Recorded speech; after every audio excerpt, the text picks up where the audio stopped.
Viewers welcome back in our programme. So viewers हुण आपां गलबात करन जा रहे हैं जिस तरह कि किया जाता है कि जड़ियां कौमां बहादुर होंदियां ने ਉਹ ਗੱਲਬਾਤ ਦੇ ਜਿਹੜੇ ਟੇਬਲ ਤੇ ਉਹ ਹਮੇਸ਼ਾ ਹੀ ਹਾਰ ਜਾਂਦੀਆਂ ਨੇ, ਪਰ ਅਫਗਾਨਾਂ ਦੇ ਮਾਮਲੇ ਵਿੱਚ ਇਹ ਦੇਖਣ ਵਿੱਚ ਆਇਆ ਹੈ ਕਿ ਉਹਨਾਂ ਦੀ ਬਹਾਦਰੀ ਵੀ ਲਾਮਿਸਾਲ ਹੈ ਅਤੇ ਡਿਪਲੋਮੇਸੀ ਵੀ। ਸੋ ਅਮਰੀਕਾ ਨੇ ਪਿਛਲੇ 19 ਸਾਲ ਤੋਂ ਅਫਗਾਨ ਤਾਲਿਬਾਨ ਦੀ ਬਹਾਦਰੀ ਤਾਂ ਵੇਖੀ ਸੀ, ਹੁਣ ਤਾਲਿਬਾਨ ਅਮਰੀਕਾ ਨੂੰ ਡਿਪਲੋਮੇਸੀ ਦੀਆਂ ਜਿਹੜੀਆਂ ਪੁਆਇੰਟਣੀਆਂ ਨੇ ਉਹ ਵੀ ਦੇ ਰਹੇ ਨੇ।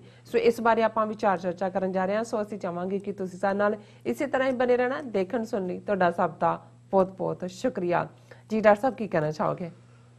देखो, एक पाकिस्तानी जर्नलिस्ट की लिखत कुछ साल पहला मैनू पढ़न का मौका मिले, बेशक वो आर्टिकल मैनू दोबारा नहीं मिले।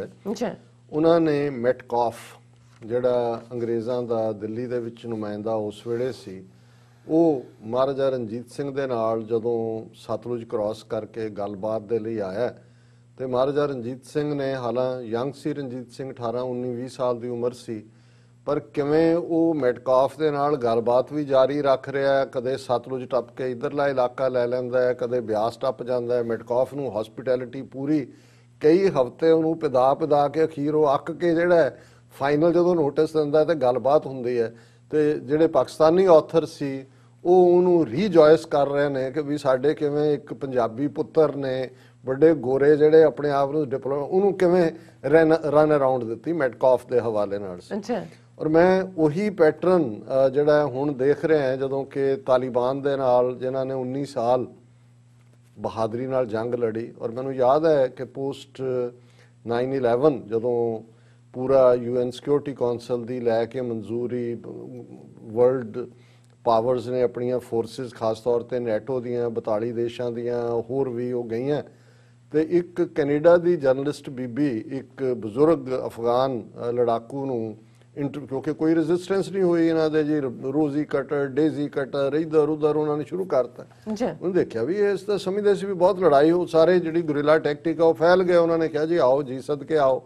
वो उन्होंने पूछ रही है उन्होंने बजुर्ग गुरिले नूं कि भी ये की है। वो कहते जी मोस्ट वैलकम। वो कहते जी देखो घड़ी तुहाडी है, जदों तुसीं चाहो आ सकदे, तुसीं आ गए हो, टाइम साडा हुण असीं दस्सांगे भी तुसीं कदों जाना। सो मैं समझदा हां कि भी वो बेशक 19 साल पुरानी गल है, लेकिन अज वो ठीक साबित हो रहा है। जे बहादरी की गल आई तो कोई शक नहीं है, उन्होंने हैवी लॉसिस लए।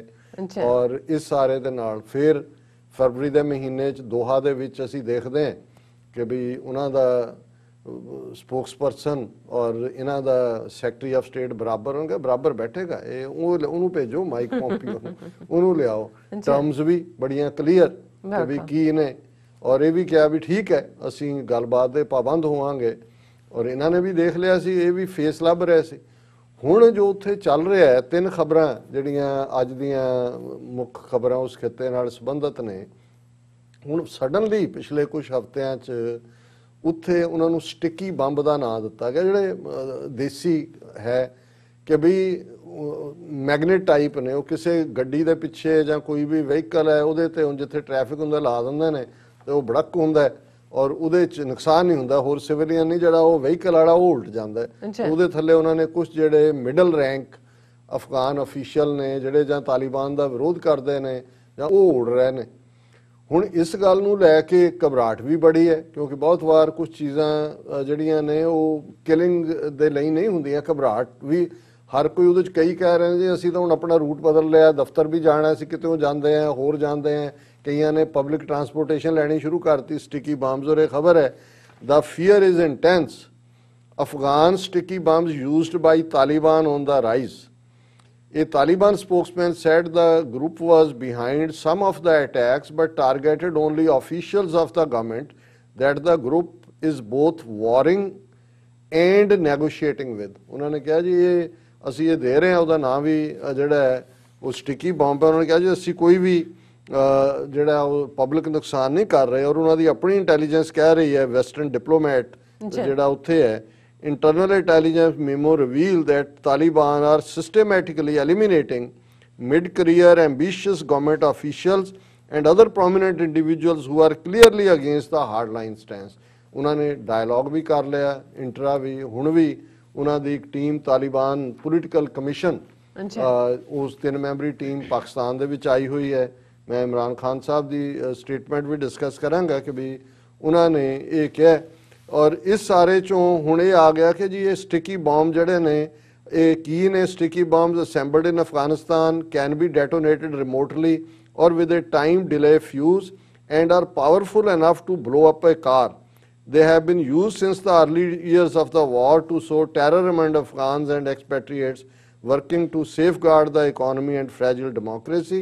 पर उन्होंने कहा जी planting them is cheap, simple and hard to defend against. भी की करोगे गड्डी ਤੁਹਾਡੀ ਸਟਰਕ ਹੈ ਇੱਕ ਆਇਆ ਉਹ ਮੈਗਨੇਟ ਟਾਈਪ ਸਟਿਕ ਉਹਨੇ ਸਟਿਕ ਕਰ ਗਿਆ ਅੱਗੇ ਜਾ ਕੇ ਰਿਮੋਟ ਹੈਗਾ ਉਹ ਹੋ ਗਿਆ। ਸੋ ਉਹਨਾਂ ਨੇ ਇਸ ਸਾਰੇ ਚੋਂ ਅਲਟੀਮੇਟਲੀ ਇਹ ਇਹਨਾਂ ਨੇ ਖੁਦ ਕਨਕਲੂਡ ਕੀਤਾ ਕਿ ਵੀ ਇਹ ਜਿਹੜਾ ਪਾਰਟ ਹੈ this is more like psychological effect. ਹੁਣ ਜਦੋਂ ਅਸੀਂ ਨੈਗੋਸ਼ੀਏਸ਼ਨ ਹੋ ਚੁੱਕੀ ਹੈ ਜਨਵਰੀ ਮਿਡਲ ਤੱਕ ਜਿਹੜਾ ਇਹਨਾਂ ਦਾ 2-2.5 ਸੋਲਜਰ ਹੋਰ ਨਿਕਲਣਾ ਅਮਰੀਕਾ ਦਾ, ਲੇਕਿਨ ਇਹਦੇ ਬਾਵਜੂਦ ਉਹਨਾਂ ਨੇ ਇਸ ਪਾਰਟ ਨੂੰ ਰੱਖਿਆ ਹੋਇਆ।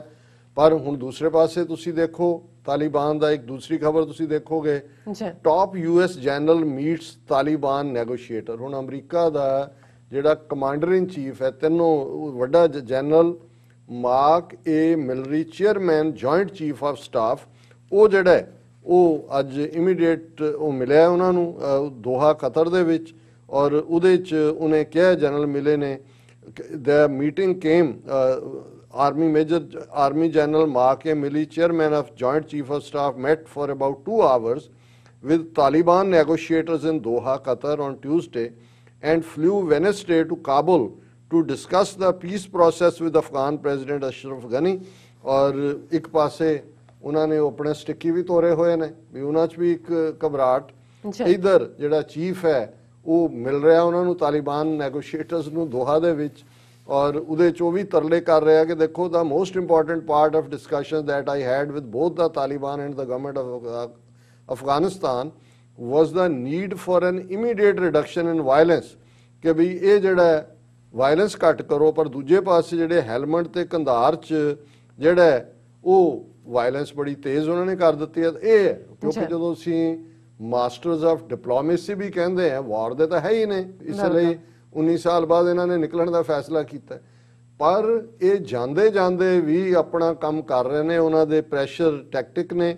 ਔਰ ਉਹਨਾਂ ਨੇ ਨਾਲ ਦੀ ਨਾਲ ਉਹਦਾ ਜਨਰਲ ਕਹਿ ਰਿਹਾ ਜੀ ਪੀਸ ਪ੍ਰੋਸੈਸ ਐਟ ਰਿਸਕ ਹੈ। ਤਾਲਿਬਾਨ ਨੂੰ ਵੀ ਪਤਾ ਹੈ ਵੀ ਤੁਹਾਡੇ ਹਿੱਸੇ ਹੋਰ ਕੁਝ ਨਹੀਂ ਰਹਿਣਾ, ਤੁਸੀਂ ਤੁਹਾਨੂੰ ਵੀ ਸੇਫ ਪੈਸੇਜ ਦੇਣਾ। ਔਰ ਪਾਕਿਸਤਾਨ ਦੇ ਪ੍ਰਾਈਮ ਮਿਨਿਸਟਰ ਇਮਰਾਨ ਖਾਨ ਬੜਾ ਸੇਫ ਪਲੇ ਕਰ ਰਹੇ ਨੇ ਤਾਂ ਕਿ ਜਿਹੜਾ ਇੰਡੀਅਨ ਏਜੰਸੀਆਂ ਦੇ ਕਹਿਣ ਤੇ ਅਫਗਾਨਿਸਤਾਨ ਦਾ ਅਸ਼ਰਫ ਗਨੀ ਜਾਂ ਅਬਦੁੱਲਾ ਬਹੁਤ ਵਾਰੀ ਪਾਕਿਸਤਾਨ ਨੂੰ ਜ਼ਿੰਮੇਵਾਰ ਬਣਾਉਂਦਾ ਹੈ। Pakistan PM Imran Khan reiterate support to Afghan peace process. ਉਹਨਾਂ ਨੇ ਜਿਹੜਾ ਉਹ ਦੋਨੋਂ ਲੀਡਰਸ ਦੇ ਨਾਲ ਗੱਲ ਕੀਤੀ ਹੈ ਔਰ ਉਹਨਾਂ ਨੇ ਤਾਲਿਬਾਨ ਪੋਲੀਟੀਕਲ ਕਮਿਸ਼ਨ ਜਿਹੜਾ ਜਿਨ੍ਹਾਂ ਨੂੰ TPC ਕਹਿੰਦੇ ਨੇ 3 ਮੈਂਬਰੀ ਵਫਦ ਉਹ ਅੱਜ ਕੱਲ੍ਹ ਪਾਕਿਸਤਾਨ ਆਇਆ ਹੋਇਆ। ਪਰ ਉਹ ਜਦੋਂ ਪਾਕਿਸਤਾਨ 'ਚ ਹੈ ਨਾਲ ਦੀ ਨਾਲ ਉਹ ਮਿਲਿਆ ਵਫਦ ਜਿਹੜਾ ਸ਼ਾਹ ਮਹਿਮੂਦ ਕੁਰੈਸ਼ੀ ਨੂੰ। ਪਰ ਔਰ ਇਮਰਾਨ ਖਾਨ ਹੋਰਾਂ ਨੂੰ ਉਹਨਾਂ ਨੇ ਮਿਲਣਾ ਬਾਅਦ ਦੇ ਵਿੱਚ, ਲੇਕਿਨ ਉਹਨਾਂ ਨੇ ਮਿਸਟਰ ਅਸ਼ਰਫ ਗਨੀ ਨੂੰ ਜਿਹੜਾ ਉਹ ਕਾਲ ਕਰਕੇ ਉਹਨਾਂ ਨੇ ਕਿਹਾ ਵੈਲਕਮ ਦਾ ਰੀਸੈਂਟ ਪ੍ਰੋਗਰੈਸ ਇਨ ਇੰਟਰ ਅਫਗਾਨ ਨੈਗੋਸ਼ੀਏਸ਼ਨ ਇਨ ਦੋਹਾ underlining that Pakistan's outreach to all Afghan stakeholders was part of its efforts to ensure progress towards an inclusive, broad-based and comprehensive political settlement। और पिछले महीने ही इमरान खान काबुल भी गए सी।